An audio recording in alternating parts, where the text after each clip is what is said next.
Parte 2. La naturaleza de la inteligencia emocional 3. Cuando el listo es tonto. Hasta la fecha no ha sido posible determinar todavía el motivo exacto que indujo a un brillante estudiante de secundaria a apuñalar con un cuchillo de cocina a David Pologruto, su profesor de física. Pasemos ahora a describir los hechos, sobradamente conocidos. Jason H., estudiante de segundo año del Instituto de Coral Springs, Florida, e indudable candidato a matrícula de honor, estaba obsesionado con la idea de ingresar en una prestigiosa facultad de medicina como la de Harvard. Pero Pologruto le había calificado con un notable alto, una nota que le obligaba a arrojar por la borda todos sus sueños, de modo que, provisto de un cuchillo de carnicero, se dirigió al laboratorio de física y, en el transcurso de una discusión con su profesor, no dudó en clavárselo a la altura de la clavícula antes de que pudieran reducirle por la fuerza. El juez declaró inocente a Jason porque, según reza la sentencia, confirmada, por otra parte, por un equipo de psicólogos y psiquiatras, durante el altercado se hallaba claramente sumido en un estado psicótico. El joven, por su parte, declaró que, apenas tuvo conocimiento de la nota, pensó en quitarse la vida pero que, antes de suicidarse, quiso visitar a Pologruto para hacerle saber que la única causa de su muerte sería su baja calificación. La versión de Pologruto, no obstante, fue muy diferente, puesto que, según él, Jason se hallaba tan furioso que, creo que me visitó completamente decidido a atacarme. Más tarde, Jason ingresó en una escuela privada y, 2 años después, logró graduarse con la nota más alta de su clase. De haber seguido un curso normal, hubiera alcanzado un sobresaliente pero decidió matricularse en varias asignaturas adicionales para elevar su nota media, que finalmente fue de matrícula de honor. Pero a pesar de que Jason hubiera terminado graduándose con una calificación extraordinaria, Pologruto se lamentaba de que nunca se hubiera disculpado ni tampoco hubiera asumido la menor responsabilidad por su agresión. ¿Cómo puede una persona con un nivel de inteligencia tan elevado llegar a cometer un acto tan estúpido? La respuesta necesariamente radica en que la inteligencia académica tiene poco que ver con la vida emocional.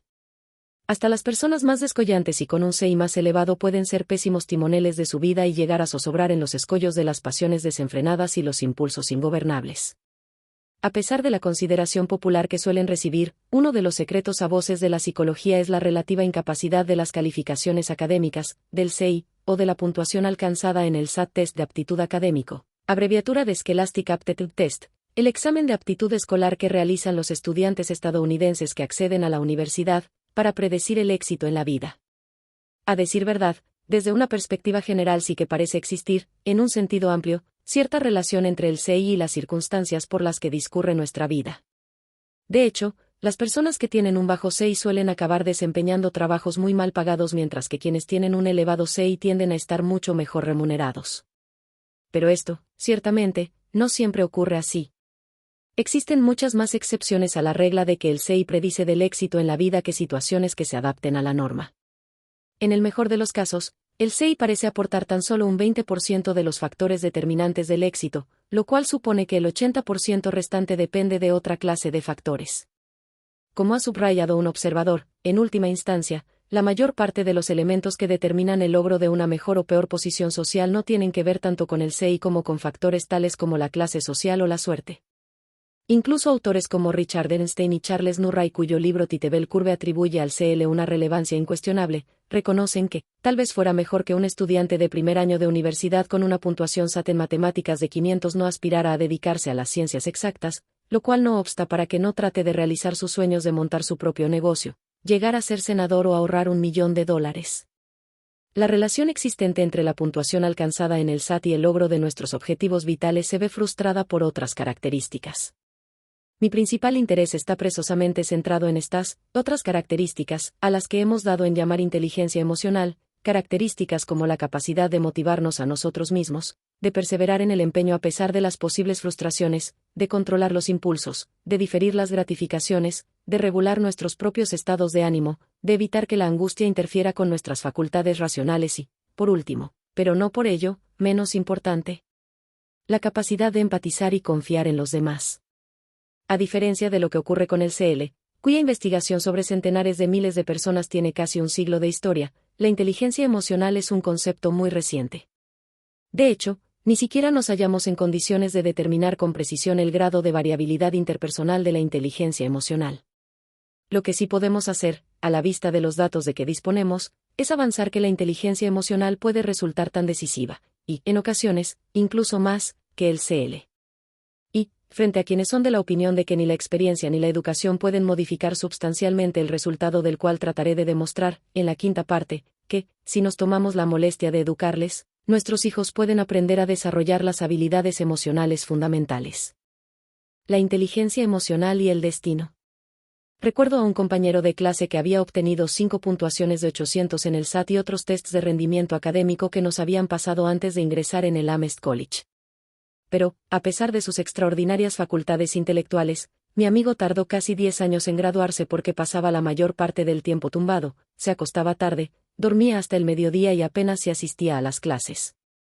El CI no basta para explicar los destinos tan diferentes de personas que cuentan con perspectivas, educación y oportunidades similares.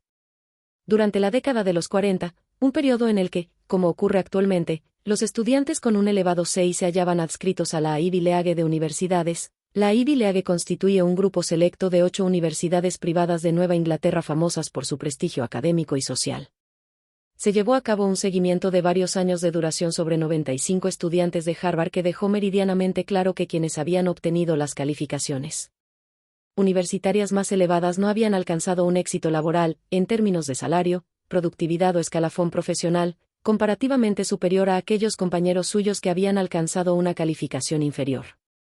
Y también resultó evidente que tampoco habían conseguido una cota superior de felicidad en la vida ni más satisfacción en sus relaciones con los amigos, la familia o la pareja.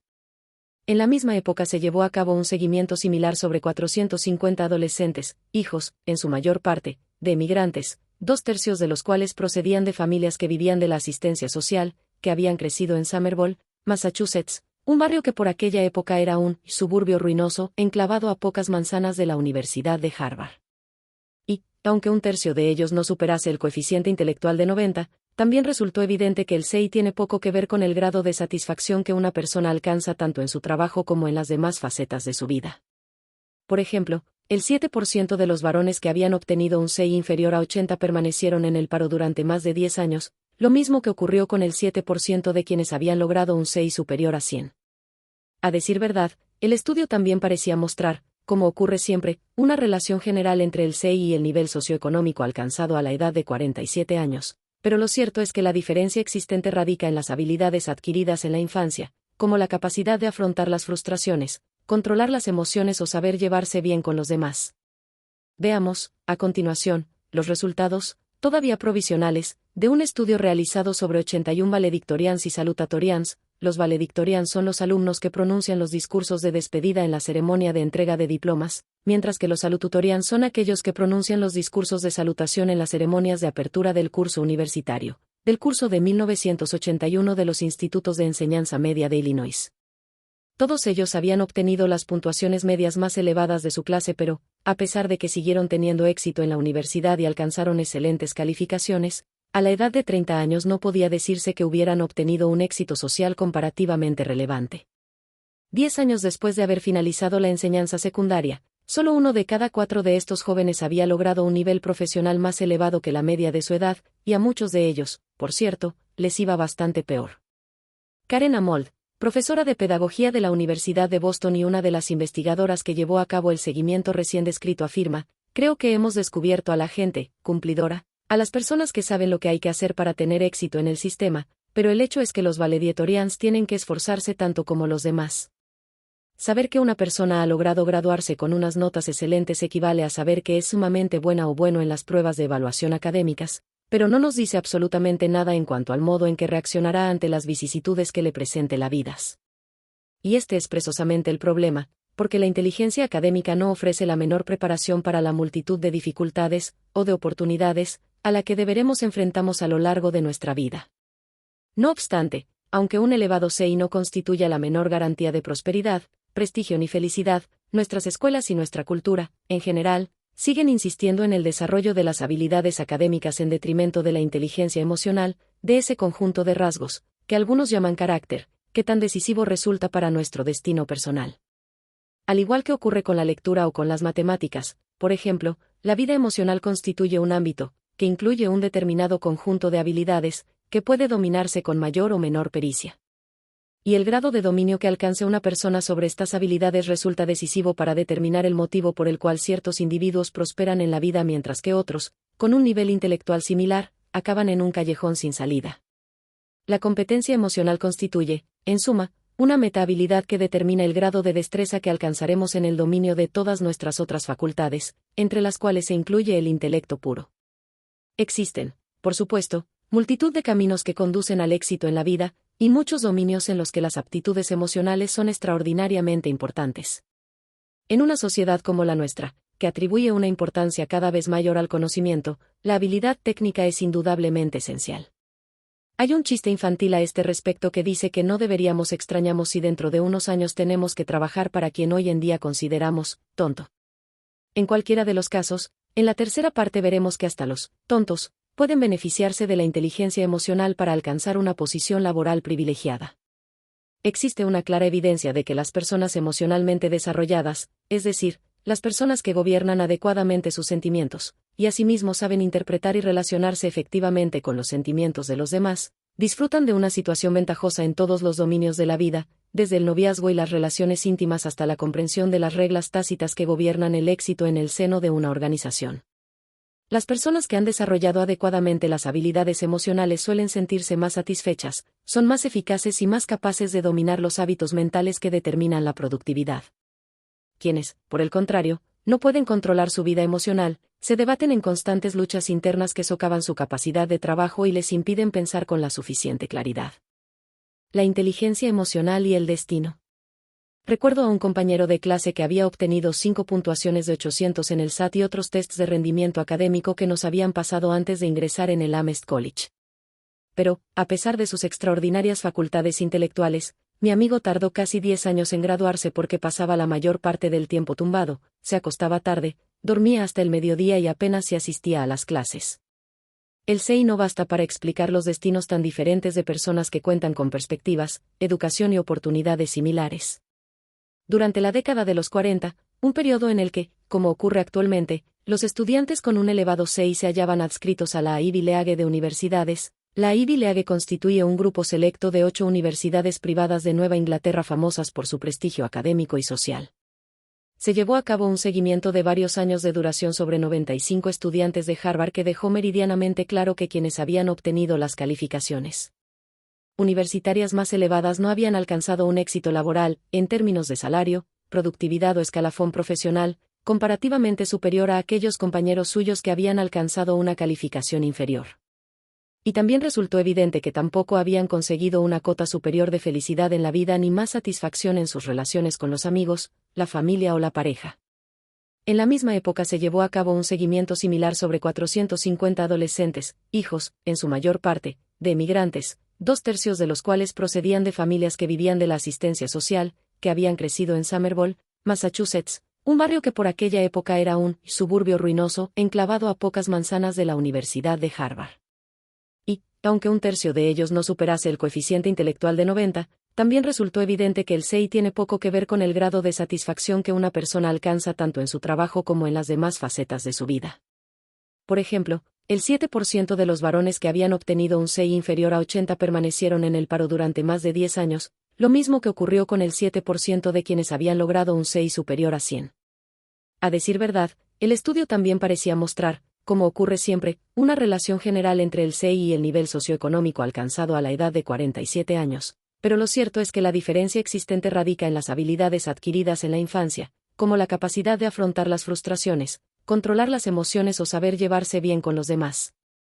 Veamos, a continuación, los resultados, todavía provisionales, de un estudio realizado sobre 81 valedictorians y salutatorians. Los valedictorians son los alumnos que pronuncian los discursos de despedida en la ceremonia de entrega de diplomas, mientras que los salutatorians son aquellos que pronuncian los discursos de salutación en las ceremonias de apertura del curso universitario, del curso de 1981 de los Institutos de Enseñanza Media de Illinois. Todos ellos habían obtenido las puntuaciones medias más elevadas de su clase, pero, a pesar de que siguieron teniendo éxito en la universidad y alcanzaron excelentes calificaciones, a la edad de 30 años no podía decirse que hubieran obtenido un éxito social comparativamente relevante. 10 años después de haber finalizado la enseñanza secundaria, solo 1 de cada 4 de estos jóvenes había logrado un nivel profesional más elevado que la media de su edad, y a muchos de ellos, por cierto, les iba bastante peor. Karen Amold, profesora de Pedagogía de la Universidad de Boston y una de las investigadoras que llevó a cabo el seguimiento recién descrito, afirma: creo que hemos descubierto a la gente cumplidora, a las personas que saben lo que hay que hacer para tener éxito en el sistema, pero el hecho es que los valedictorians tienen que esforzarse tanto como los demás. Saber que una persona ha logrado graduarse con unas notas excelentes equivale a saber que es sumamente buena o bueno en las pruebas de evaluación académicas, pero no nos dice absolutamente nada en cuanto al modo en que reaccionará ante las vicisitudes que le presente la vida. Y este es precisamente el problema, porque la inteligencia académica no ofrece la menor preparación para la multitud de dificultades, o de oportunidades, a la que deberemos enfrentarnos a lo largo de nuestra vida. No obstante, aunque un elevado CI no constituya la menor garantía de prosperidad, prestigio ni felicidad, nuestras escuelas y nuestra cultura, en general, siguen insistiendo en el desarrollo de las habilidades académicas en detrimento de la inteligencia emocional, de ese conjunto de rasgos, que algunos llaman carácter, que tan decisivo resulta para nuestro destino personal. Al igual que ocurre con la lectura o con las matemáticas, por ejemplo, la vida emocional constituye un ámbito, que incluye un determinado conjunto de habilidades, que puede dominarse con mayor o menor pericia. Y el grado de dominio que alcance una persona sobre estas habilidades resulta decisivo para determinar el motivo por el cual ciertos individuos prosperan en la vida mientras que otros, con un nivel intelectual similar, acaban en un callejón sin salida. La competencia emocional constituye, en suma, una metahabilidad que determina el grado de destreza que alcanzaremos en el dominio de todas nuestras otras facultades, entre las cuales se incluye el intelecto puro. Existen, por supuesto, multitud de caminos que conducen al éxito en la vida, y muchos dominios en los que las aptitudes emocionales son extraordinariamente importantes. En una sociedad como la nuestra, que atribuye una importancia cada vez mayor al conocimiento, la habilidad técnica es indudablemente esencial. Hay un chiste infantil a este respecto que dice que no deberíamos extrañarnos si dentro de unos años tenemos que trabajar para quien hoy en día consideramos tonto. En cualquiera de los casos, en la tercera parte veremos que hasta los tontos pueden beneficiarse de la inteligencia emocional para alcanzar una posición laboral privilegiada. Existe una clara evidencia de que las personas emocionalmente desarrolladas, es decir, las personas que gobiernan adecuadamente sus sentimientos, y asimismo saben interpretar y relacionarse efectivamente con los sentimientos de los demás, disfrutan de una situación ventajosa en todos los dominios de la vida, desde el noviazgo y las relaciones íntimas hasta la comprensión de las reglas tácitas que gobiernan el éxito en el seno de una organización. Las personas que han desarrollado adecuadamente las habilidades emocionales suelen sentirse más satisfechas, son más eficaces y más capaces de dominar los hábitos mentales que determinan la productividad. Quienes, por el contrario, no pueden controlar su vida emocional, se debaten en constantes luchas internas que socavan su capacidad de trabajo y les impiden pensar con la suficiente claridad. La inteligencia emocional y el destino.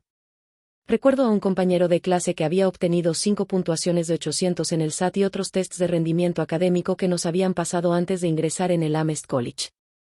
Pero, a pesar de sus extraordinarias facultades intelectuales, mi amigo tardó casi 10 años en graduarse porque pasaba la mayor parte del tiempo tumbado, se acostaba tarde, dormía hasta el mediodía y apenas se asistía a las clases. El CI no basta para explicar los destinos tan diferentes de personas que cuentan con perspectivas, educación y oportunidades similares. Durante la década de los 40, un periodo en el que, como ocurre actualmente, los estudiantes con un elevado CI se hallaban adscritos a la Ivy League de universidades, la Ivy League constituye un grupo selecto de 8 universidades privadas de Nueva Inglaterra famosas por su prestigio académico y social. Se llevó a cabo un seguimiento de varios años de duración sobre 95 estudiantes de Harvard que dejó meridianamente claro que quienes habían obtenido las calificaciones universitarias más elevadas no habían alcanzado un éxito laboral, en términos de salario, productividad o escalafón profesional, comparativamente superior a aquellos compañeros suyos que habían alcanzado una calificación inferior. Y también resultó evidente que tampoco habían conseguido una cota superior de felicidad en la vida ni más satisfacción en sus relaciones con los amigos, la familia o la pareja. En la misma época se llevó a cabo un seguimiento similar sobre 450 adolescentes, hijos, en su mayor parte, de emigrantes, 2/3 de los cuales procedían de familias que vivían de la asistencia social, que habían crecido en Somerville, Massachusetts, un barrio que por aquella época era un suburbio ruinoso, enclavado a pocas manzanas de la Universidad de Harvard. Y, aunque 1/3 de ellos no superase el coeficiente intelectual de 90, también resultó evidente que el CI tiene poco que ver con el grado de satisfacción que una persona alcanza tanto en su trabajo como en las demás facetas de su vida. Por ejemplo, El 7% de los varones que habían obtenido un CI inferior a 80 permanecieron en el paro durante más de 10 años, lo mismo que ocurrió con el 7% de quienes habían logrado un CI superior a 100. A decir verdad, el estudio también parecía mostrar, como ocurre siempre, una relación general entre el CI y el nivel socioeconómico alcanzado a la edad de 47 años, pero lo cierto es que la diferencia existente radica en las habilidades adquiridas en la infancia, como la capacidad de afrontar las frustraciones, controlar las emociones o saber llevarse bien con los demás.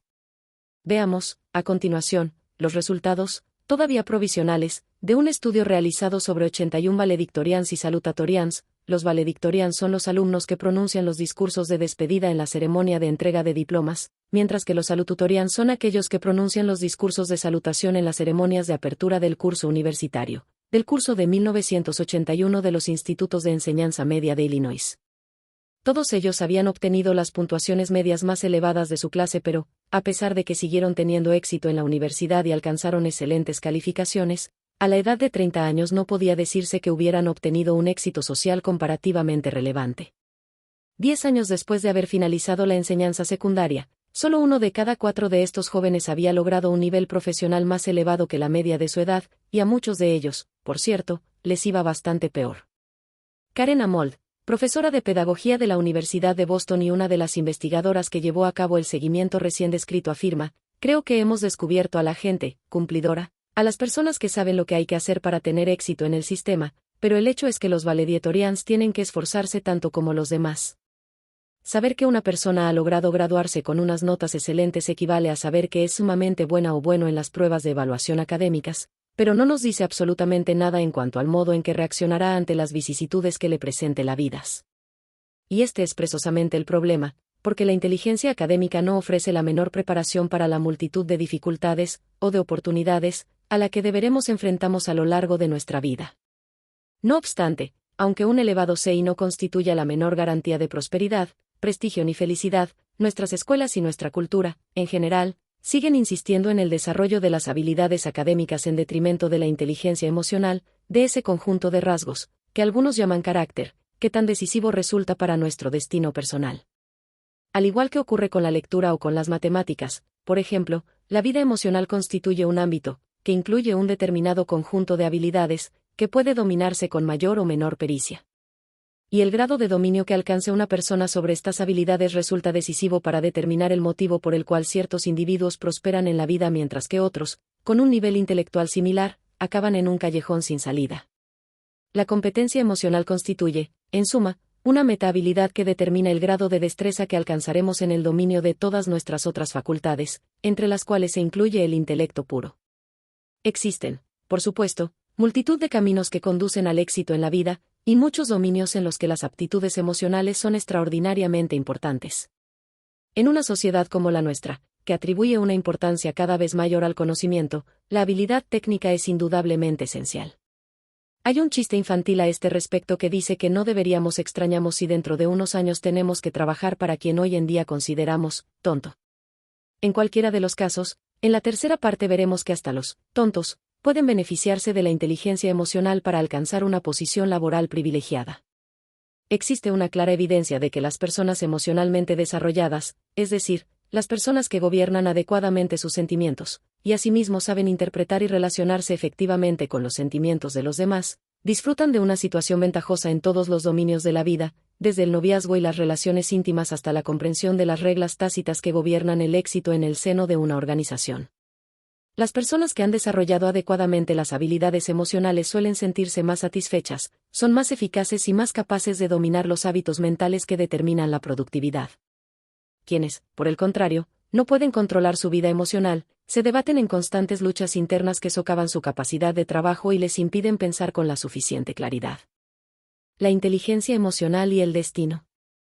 Recuerdo a un compañero de clase que había obtenido 5 puntuaciones de 800 en el SAT y otros tests de rendimiento académico que nos habían pasado antes de ingresar en el Amherst College. Pero, a pesar de sus extraordinarias facultades intelectuales, mi amigo tardó casi 10 años en graduarse porque pasaba la mayor parte del tiempo tumbado, se acostaba tarde, dormía hasta el mediodía y apenas se asistía a las clases. El CI no basta para explicar los destinos tan diferentes de personas que cuentan con perspectivas, educación y oportunidades similares. Durante la década de los 40, un periodo en el que, como ocurre actualmente, los estudiantes con un elevado CI se hallaban adscritos a la Ivy League de universidades. La Ivy League constituye un grupo selecto de 8 universidades privadas de Nueva Inglaterra famosas por su prestigio académico y social. Se llevó a cabo un seguimiento de varios años de duración sobre 95 estudiantes de Harvard que dejó meridianamente claro que quienes habían obtenido las calificaciones universitarias más elevadas no habían alcanzado un éxito laboral, en términos de salario, productividad o escalafón profesional, comparativamente superior a aquellos compañeros suyos que habían alcanzado una calificación inferior. Y también resultó evidente que tampoco habían conseguido una cota superior de felicidad en la vida ni más satisfacción en sus relaciones con los amigos, la familia o la pareja. En la misma época se llevó a cabo un seguimiento similar sobre 450 adolescentes, hijos, en su mayor parte, de emigrantes, 2/3 de los cuales procedían de familias que vivían de la asistencia social, que habían crecido en Somerville, Massachusetts, un barrio que por aquella época era un suburbio ruinoso, enclavado a pocas manzanas de la Universidad de Harvard. Y, aunque 1/3 de ellos no superase el coeficiente intelectual de 90, también resultó evidente que el CI tiene poco que ver con el grado de satisfacción que una persona alcanza tanto en su trabajo como en las demás facetas de su vida. Por ejemplo, el 7% de los varones que habían obtenido un CI inferior a 80 permanecieron en el paro durante más de 10 años, lo mismo que ocurrió con el 7% de quienes habían logrado un CI superior a 100. A decir verdad, el estudio también parecía mostrar, como ocurre siempre, una relación general entre el CI y el nivel socioeconómico alcanzado a la edad de 47 años, pero lo cierto es que la diferencia existente radica en las habilidades adquiridas en la infancia, como la capacidad de afrontar las frustraciones, controlar las emociones o saber llevarse bien con los demás. Veamos, a continuación, los resultados, todavía provisionales, de un estudio realizado sobre 81 valedictorians y salutatorians. Los valedictorians son los alumnos que pronuncian los discursos de despedida en la ceremonia de entrega de diplomas, mientras que los salutatorians son aquellos que pronuncian los discursos de salutación en las ceremonias de apertura del curso universitario, del curso de 1981 de los Institutos de Enseñanza Media de Illinois.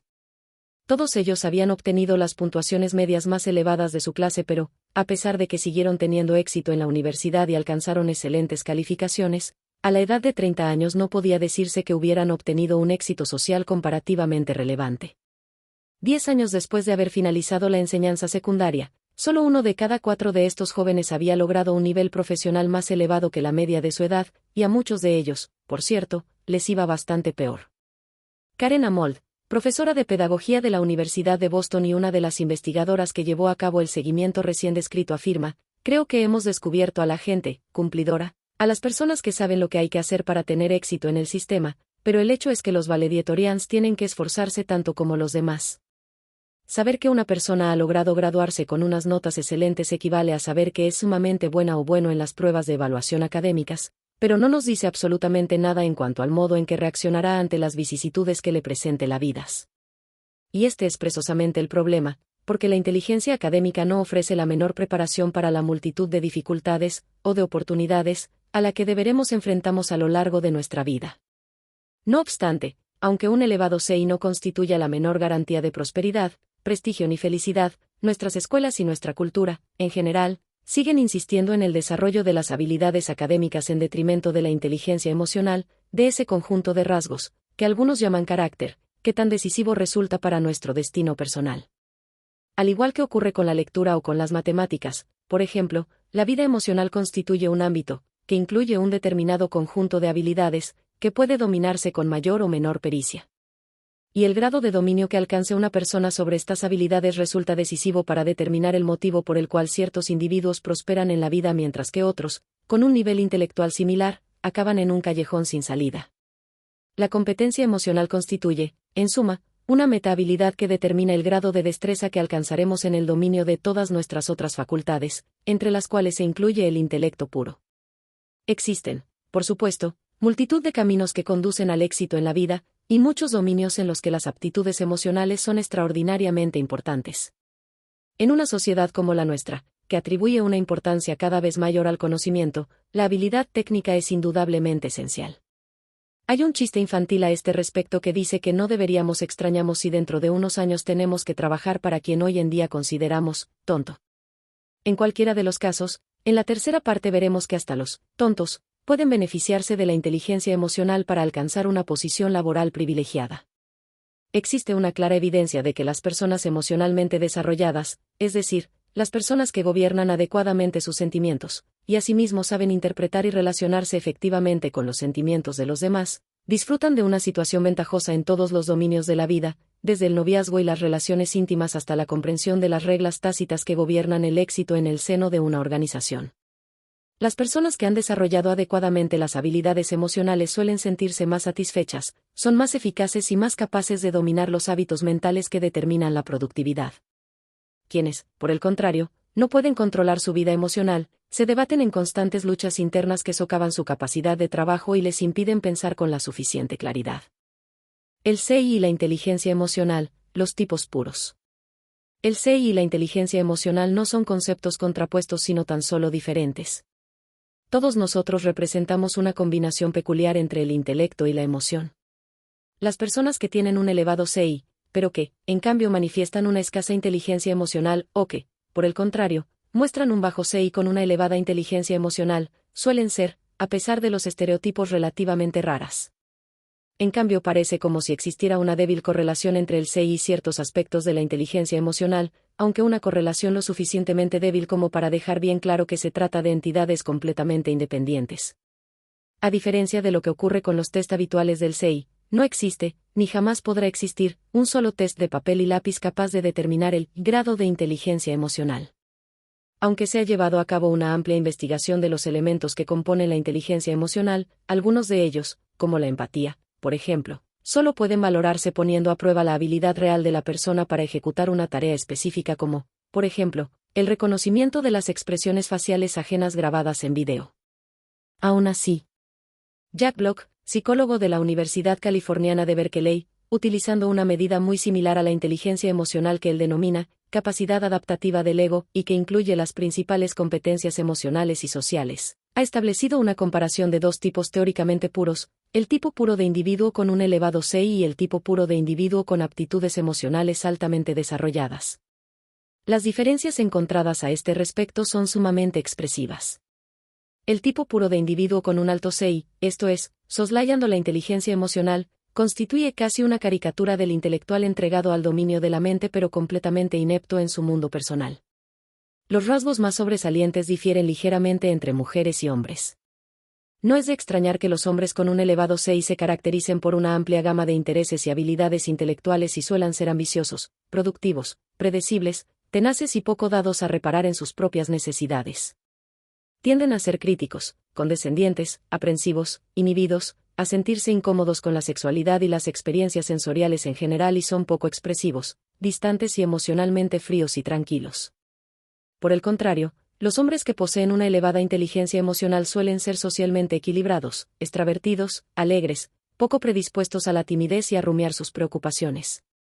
Demuestran estar dotados de una notable capacidad para comprometerse con las causas y las personas, suelen adoptar responsabilidades, mantienen una visión ética de la vida y son afables y cariñosos en sus relaciones. Su vida emocional es rica y apropiada, se sienten, en suma, a gusto consigo mismos, con sus semejantes y con el universo social en el que viven. Por su parte, el tipo puro de mujer con un elevado CI manifiesta una previsible confianza intelectual, es capaz de expresar claramente sus pensamientos, valora las cuestiones teóricas y presenta un amplio abanico de intereses estéticos e intelectuales. También tiende a ser introspectiva, predispuesta a la ansiedad, a la preocupación y la culpabilidad, y se muestra poco dispuesta a expresar públicamente su enfado, aunque pueda expresarlo de un modo indirecto. En cambio, las mujeres emocionalmente inteligentes tienden a ser enérgicas y a expresar sus sentimientos sin ambajes, tienen una visión positiva de sí mismas y para ellas la vida siempre tiene un sentido. Al igual que ocurre con los hombres, suelen ser abiertas y sociables, expresan sus sentimientos adecuadamente, en lugar de entregarse, por así decirlo, a arranques emocionales de los que posteriormente tengan que lamentarse, y soportan bien la tensión. Su equilibrio social les permite hacer rápidamente nuevas amistades, se sienten lo bastante a gusto consigo mismas como para mostrarse alegres, espontáneas y abiertas a las experiencias sensuales. Y, a diferencia de lo que ocurre con el tipo puro de mujer con un elevado CI, raramente se sienten ansiosas, culpables o se ahogan en sus preocupaciones.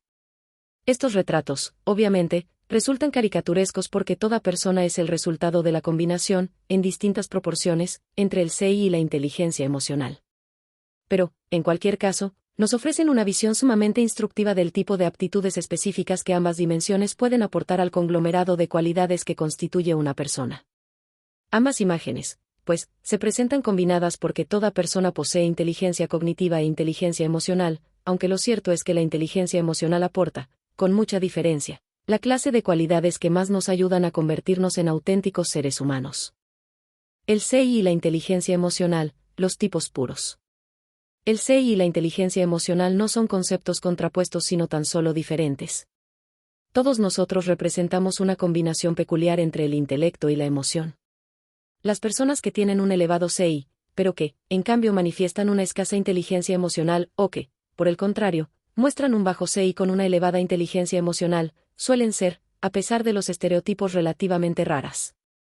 En cambio parece como si existiera una débil correlación entre el CI y ciertos aspectos de la inteligencia emocional, aunque una correlación lo suficientemente débil como para dejar bien claro que se trata de entidades completamente independientes. A diferencia de lo que ocurre con los test habituales del CI, no existe, ni jamás podrá existir, un solo test de papel y lápiz capaz de determinar el grado de inteligencia emocional. Aunque se ha llevado a cabo una amplia investigación de los elementos que componen la inteligencia emocional, algunos de ellos, como la empatía, por ejemplo, solo pueden valorarse poniendo a prueba la habilidad real de la persona para ejecutar una tarea específica como, por ejemplo, el reconocimiento de las expresiones faciales ajenas grabadas en video. Aún así, Jack Block, psicólogo de la Universidad Californiana de Berkeley, utilizando una medida muy similar a la inteligencia emocional que él denomina capacidad adaptativa del ego y que incluye las principales competencias emocionales y sociales, ha establecido una comparación de dos tipos teóricamente puros, el tipo puro de individuo con un elevado CI y el tipo puro de individuo con aptitudes emocionales altamente desarrolladas.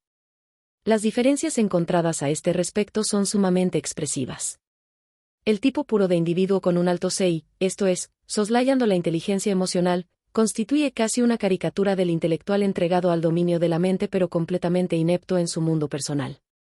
Los rasgos más sobresalientes difieren ligeramente entre mujeres y hombres.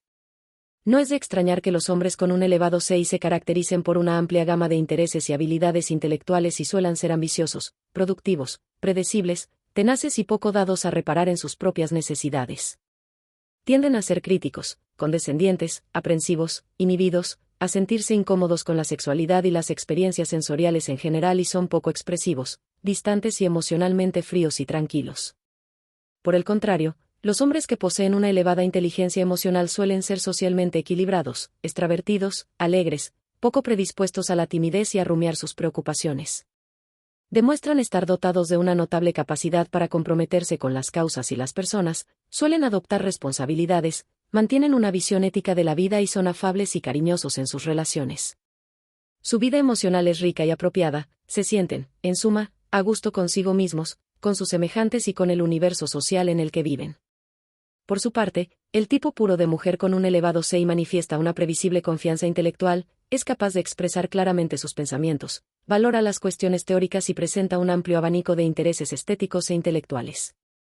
También tiende a ser introspectiva, predispuesta a la ansiedad, a la preocupación y la culpabilidad, y se muestra poco dispuesta a expresar públicamente su enfado, aunque pueda expresarlo de un modo indirecto. En cambio, las mujeres emocionalmente inteligentes tienden a ser enérgicas y a expresar sus sentimientos sin ambajes, tienen una visión positiva de sí mismas y para ellas la vida siempre tiene un sentido. Al igual que ocurre con los hombres, suelen ser abiertas y sociables, expresan sus sentimientos adecuadamente, en lugar de entregarse, por así decirlo, a arranques emocionales de los que posteriormente tengan que lamentarse, y soportan bien la tensión. Su equilibrio social les permite hacer rápidamente nuevas amistades, se sienten lo bastante a gusto consigo mismas como para mostrarse alegres, espontáneas y abiertas a las experiencias sensuales. Y, a diferencia de lo que ocurre con el tipo puro de mujer con un elevado CI, raramente se sienten ansiosas, culpables o se ahogan en sus preocupaciones. Estos retratos, obviamente, resultan caricaturescos porque toda persona es el resultado de la combinación, en distintas proporciones, entre el CI y la inteligencia emocional.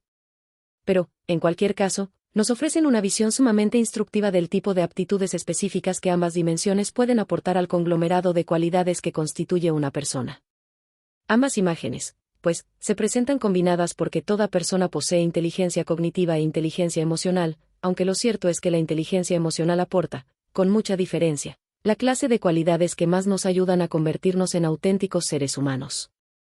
El apasionado y el indiferente. Imagine, por un momento, que está volando entre Nueva York y San Francisco.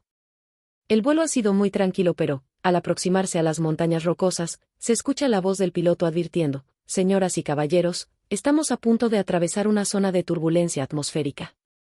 Les rogamos que regresen a sus asientos y se abrochen los cinturones. Luego el avión entra en la turbulencia y se ve sacudido de arriba a abajo y de un lado al otro como una pelota de playa a merced de las olas. ¿Qué es lo que usted haría en esa situación? Es el tipo de persona que se desconectaría de todo y seguiría ensimismado en un libro, una revista o la película que en aquel momento estuviera proyectándose, o acaso echaría mano rápidamente a la hoja de instrucciones a seguir en caso de emergencia. Escudriñaría el rostro de las azafatas y los auxiliares de vuelo en busca de algún signo de pánico o prestaría atención al sonido de los motores tratando de advertir en ellos algún sonido alarmante. El tipo de respuesta natural que tengamos ante esta situación refleja la actitud de nuestra atención ante el estrés. En realidad, esta misma escena forma parte de una de las pruebas de un test desarrollado por Susan Miller, una psicóloga de la Temple University, para determinar si, en una situación angustiante, la persona tiende a centrar minuciosamente su atención en todos los detalles de la situación o si, por el contrario, afronta esos momentos de ansiedad tratando de distraerse. Porque el hecho es que estas dos actitudes atencionales hacia el peligro tienen consecuencias muy diferentes en la forma en que la gente experimenta sus propias reacciones emocionales. Quienes atienden a los detalles, por este mismo motivo tienden a amplificar inconscientemente la magnitud de sus propias reacciones, especialmente en el caso de que su atención esté despojada de la ecuanimidad que proporciona la conciencia de uno mismo, con el resultado de que sus emociones parecen más intensas. Quienes, por el contrario, se desconectan y se distraen, perciben menos sus propias reacciones, y así no solo minimizan sino que también disminuyen la intensidad de su respuesta emocional. Esto significa que, en los casos extremos, la conciencia emocional de algunas personas es abrumadora mientras que la de otras es casi inexistente. Considere, si no, el caso de aquel estudiante interno que, cierta noche, al descubrir un fuego en su dormitorio, cogió un extintor y lo apagó. No hay nada especialmente extraño en su conducta, a excepción del hecho de que, en lugar de correr a apagar el fuego, nuestro estudiante lo hizo caminando tranquilamente porque, para él, no existía ninguna situación de peligro. Esta anécdota me fue contada por Edward Diener, un psicólogo de la Universidad de Illinois, en Urbana, que se ha dedicado a estudiar la intensidad con la que la gente experimenta sus emociones. El estudiante del que hablábamos destacaba entre todos los casos estudiados por Diener como uno de los menos intensos con los que se había encontrado, una persona completamente desapasionada, alguien que atravesaba la vida sintiendo poco o nada, aun en medio de una situación de peligro de incendio como la descrita. Consideremos ahora, en el otro extremo del espectro de Diener, el caso de una mujer que quedó muy consternada durante varios días por haber perdido su pluma estilográfica favorita. En otra ocasión, esta misma mujer se emocionó tanto al ver un anuncio de rebajas de zapatos que dejó todo lo que estaba haciendo, montó a toda prisa en su coche y condujo sin parar durante 3 horas hasta llegar a Chicago, donde se hallaba la zapatería en cuestión. Según Diener, las mujeres suelen experimentar las emociones en general, tanto positivas como negativas, con más intensidad que los hombres. En cualquier caso, y dejando de lado las diferencias de sexo, la vida emocional es más rica para quienes perciben más. Por otra parte, el exceso de sensibilidad emocional supone una verdadera tormenta emocional, ya sea celestial o infernal, para las personas situadas en uno de los extremos del continuo de Diener, mientras que quienes se hallan en el otro polo apenas si experimentan sentimiento alguno aun en las circunstancias más extremas. El hombre sin sentimientos. Gary era un cirujano de éxito, inteligente y solícito, pero su novia, Ellen, estaba exasperada porque, en el terreno emocional, Gary era una persona chata y sumamente reservada. Podía hablar brillantemente de cuestiones científicas y artísticas, pero, en lo tocante a sus sentimientos, era, aun con Ellen, absolutamente inexpresivo. Y, por más que ella tratara de mover sus emociones, Gary permanecía indiferente e impasible y no cesaba de repetir: «Yo no expreso mis sentimientos», al terapeuta a quien visitó a instancias de Ellen y, cuando llegó el momento de hablar de su vida emocional, Gary concluyó: «No sé de qué hablar. No tengo sentimientos intensos, ni positivos ni negativos». Pero Ellen no era la única en estar frustrada con el mutismo emocional de Gary porque, como le confió a su terapeuta, era completamente incapaz de hablar abiertamente con nadie de sus sentimientos. Y el motivo fundamental de aquella incapacidad era, en primer lugar, que ni siquiera sabía lo que sentía, lo único que sabía era que él no se enfadaba, era alguien sin tristezas pero también sin alegrías. Como observó su terapeuta, la impasibilidad emocional convierte a la gente como Gary en personas sosas y blandas, personas que aburren a cualquiera. Es por ello por lo que sus esposas suelen aconsejarles que emprendan un tratamiento psicológico. La monotonía emocional de Gary es un ejemplo de lo que los psiquiatras denominan alexitimia, del griego a, un prefijo que indica negación, lexis, que significa palabra, y timos, que significa emoción, la incapacidad para expresar con palabras sus propios sentimientos. En realidad, los alexitímicos parecen carecer de todo tipo de sentimientos, aunque el hecho es que, más que hablar de una ausencia de sentimientos, habría que hablar de una incapacidad de expresar las emociones. Los psicoanalistas fueron quienes primero advirtieron la existencia de este tipo de personas refractarias al tratamiento porque no proporcionaban sentimientos, fantasías ni sueños de ningún tipo, porque no aportaban, en suma, ninguna vida emocional interna acerca de la cual hablar. Los rasgos clínicos más sobresalientes de los alexitímicos son la dificultad para describir los sentimientos, tanto los propios como los ajenos, y un vocabulario emocional sumamente restringido. Es más, se trata de personas que hasta tienen dificultades para discriminar las emociones de las sensaciones corporales, así que tal vez puedan decir que tienen mariposas en el estómago, palpitaciones, sudores y vértigos, pero son ciertamente incapaces de reconocer que lo que sienten es ansiedad. El término alexitimia fue acuñado en 1972 por el Dr. Peter Sifneos, un psiquiatra de Harvard, para referirse a un tipo de pacientes que dan la impresión de ser diferentes, seres extraños que provienen de un mundo completamente distinto a nuestro, seres que viven en medio de una sociedad gobernada por los sentimientos.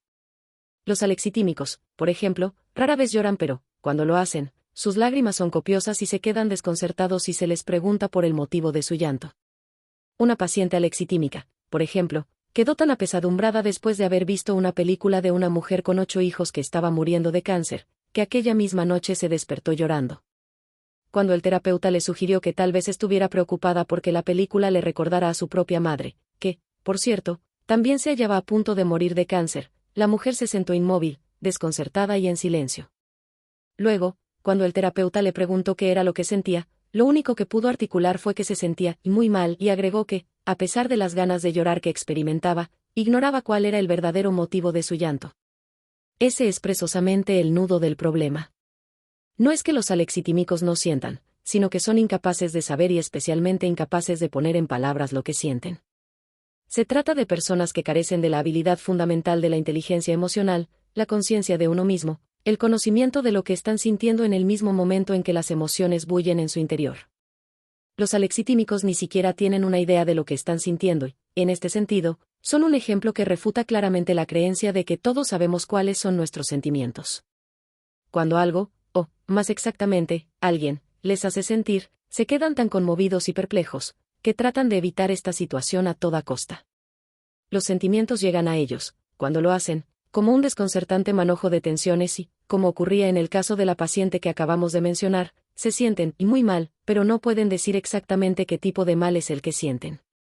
Esta confusión básica de sentimientos suele llevarles a quejarse de problemas clínicos difusos, a confundir el sufrimiento emocional con el dolor físico, una condición conocida en psiquiatría con el nombre de somatización, algo, por cierto, muy distinto a la enfermedad psicosomática, en la que los problemas emocionales terminan originando auténticas complicaciones médicas. De hecho, gran parte del interés psiquiátrico en los alexitímicos consiste en el reconocimiento de los pacientes que acuden al médico en busca de ayuda porque son sumamente proclives a la búsqueda infructuosa de un diagnóstico y de un tratamiento médico para lo que, en realidad, es un problema emocional.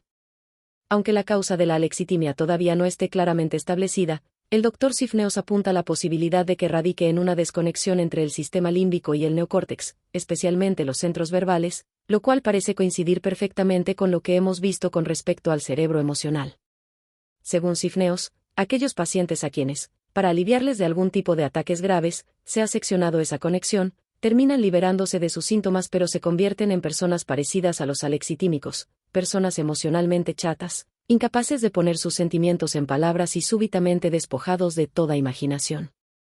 En resumen, pues, aunque los circuitos emocionales del cerebro puedan reaccionar a los sentimientos, el neocórtex de los alexitímicos no parece capaz de clasificar esos sentimientos y hablar sobre ellos. Y, como dice Henry Roth en su novela Call It Sleep sobre el poder del lenguaje, cuando puedas poner palabras a lo que sientes te apropiarás de ello. Ese, precisamente, es el dilema en el que se encuentra atrapado el alexitímico, porque carecer de palabras para referirse a los sentimientos significa no poder apropiarse de ellos. El hombre sin sentimientos. Gary era un cirujano de éxito, inteligente y solícito, pero su novia, Ellen, estaba exasperada porque, en el terreno emocional, Gary era una persona chata y sumamente reservada. Podía hablar brillantemente de cuestiones científicas y artísticas, pero, en lo tocante a sus sentimientos, era, aun con Ellen, absolutamente inexpresivo. Y, por más que ella tratara de mover sus emociones, Gary permanecía indiferente e impasible y no cesaba de repetir: «Yo no expreso mis sentimientos», al terapeuta a quien visitó a instancias de Ellen y, cuando llegó el momento de hablar de su vida emocional, Gary concluyó: «No sé de qué hablar. No tengo sentimientos intensos, ni positivos ni negativos». Pero Ellen no era la única en estar frustrada con el mutismo emocional de Gary porque, como le confió a su terapeuta, era completamente incapaz de hablar abiertamente con nadie de sus sentimientos. Y el motivo fundamental de aquella incapacidad era, en primer lugar, que ni siquiera sabía lo que sentía, lo único que sabía era que él no se enfadaba, era alguien sin tristezas pero también sin alegrías. Como observó su terapeuta, la impasibilidad emocional convierte a la gente como Gary en personas sosas y blandas, personas que aburren a cualquiera. Es por ello por lo que sus esposas suelen aconsejarles que emprendan un tratamiento psicológico. La monotonía emocional de Gary es un ejemplo de lo que los psiquiatras denominan alexitimia, del griego a, un prefijo que indica negación, lexis, que significa palabra, y timos, que significa emoción, la incapacidad para expresar con palabras sus propios sentimientos. En realidad, los alexitímicos parecen carecer de todo tipo de sentimientos, aunque el hecho es que, más que hablar de una ausencia de sentimientos, habría que hablar de una incapacidad de expresar las emociones. Los psicoanalistas fueron quienes primero advirtieron la existencia de este tipo de personas refractarias al tratamiento porque no proporcionaban sentimientos, fantasías ni sueños de ningún tipo, porque no aportaban, en suma, ninguna vida emocional interna acerca de la cual hablar. Los rasgos clínicos más sobresalientes de los alexitímicos son la dificultad para describir los sentimientos, tanto los propios como los ajenos, y un vocabulario emocional sumamente restringido. Es más, se trata de personas que hasta tienen dificultades para discriminar las emociones de las sensaciones corporales, así que tal vez puedan decir que tienen mariposas en el estómago, palpitaciones, sudores y vértigos, pero son ciertamente incapaces de reconocer que lo que sienten es ansiedad. El término alexitimia fue acuñado en 1972 por el Dr. Peter Sifneos, un psiquiatra de Harvard, para referirse a un tipo de pacientes que dan la impresión de ser diferentes, seres extraños que provienen de un mundo completamente distinto a nuestro, seres que viven en medio de una sociedad gobernada por los sentimientos. Los alexitímicos, por ejemplo, rara vez lloran, pero, cuando lo hacen, sus lágrimas son copiosas y se quedan desconcertados si se les pregunta por el motivo de su llanto. Una paciente alexitímica, por ejemplo, quedó tan apesadumbrada después de haber visto una película de una mujer con 8 hijos que estaba muriendo de cáncer, que aquella misma noche se despertó llorando. Cuando el terapeuta le sugirió que tal vez estuviera preocupada porque la película le recordara a su propia madre, que, por cierto, también se hallaba a punto de morir de cáncer, la mujer se sentó inmóvil, desconcertada y en silencio. Luego, cuando el terapeuta le preguntó qué era lo que sentía, lo único que pudo articular fue que se sentía muy mal y agregó que, a pesar de las ganas de llorar que experimentaba, ignoraba cuál era el verdadero motivo de su llanto. Ese es precisamente el nudo del problema. No es que los alexitímicos no sientan, sino que son incapaces de saber y especialmente incapaces de poner en palabras lo que sienten. Se trata de personas que carecen de la habilidad fundamental de la inteligencia emocional, la conciencia de uno mismo, el conocimiento de lo que están sintiendo en el mismo momento en que las emociones bullen en su interior. Los alexitímicos ni siquiera tienen una idea de lo que están sintiendo y, en este sentido, son un ejemplo que refuta claramente la creencia de que todos sabemos cuáles son nuestros sentimientos. Cuando algo, o, más exactamente, alguien, les hace sentir, se quedan tan conmovidos y perplejos, que tratan de evitar esta situación a toda costa. Los sentimientos llegan a ellos, cuando lo hacen, como un desconcertante manojo de tensiones y, como ocurría en el caso de la paciente que acabamos de mencionar, se sienten muy mal, pero no pueden decir exactamente qué tipo de mal es el que sienten. Esta confusión básica de sentimientos suele llevarles a quejarse de problemas clínicos difusos, a confundir el sufrimiento emocional con el dolor físico, una condición conocida en psiquiatría con el nombre de somatización, algo, por cierto, muy distinto a la enfermedad psicosomática, en la que los problemas emocionales terminan originando auténticas complicaciones médicas. De hecho, Gran parte del interés psiquiátrico en los alexitímicos consiste en el reconocimiento de los pacientes que acuden al médico en busca de ayuda porque son sumamente proclives a la búsqueda infructuosa de un diagnóstico y de un tratamiento médico para lo que, en realidad, es un problema emocional. Aunque la causa de la alexitimia todavía no esté claramente establecida, el Dr. Sifneos apunta a la posibilidad de que radique en una desconexión entre el sistema límbico y el neocórtex, especialmente los centros verbales, lo cual parece coincidir perfectamente con lo que hemos visto con respecto al cerebro emocional. Según Sifneos, aquellos pacientes a quienes, para aliviarles de algún tipo de ataques graves, se ha seccionado esa conexión, terminan liberándose de sus síntomas pero se convierten en personas parecidas a los alexitímicos, personas emocionalmente chatas, incapaces de poner sus sentimientos en palabras y súbitamente despojados de toda imaginación. En resumen, pues, aunque los circuitos emocionales del cerebro puedan reaccionar a los sentimientos, el neocórtex de los alexitímicos no parece capaz de clasificar esos sentimientos y hablar sobre ellos. Y, como dice Henry Roth en su novela Call It Sleep sobre el poder del lenguaje, cuando puedas poner palabras a lo que sientes te apropiarás de ello. Ese, precisamente, es el dilema en el que se encuentra atrapado el alexitímico, porque carecer de palabras para referirse a los sentimientos significa no poder apropiarse de ellos.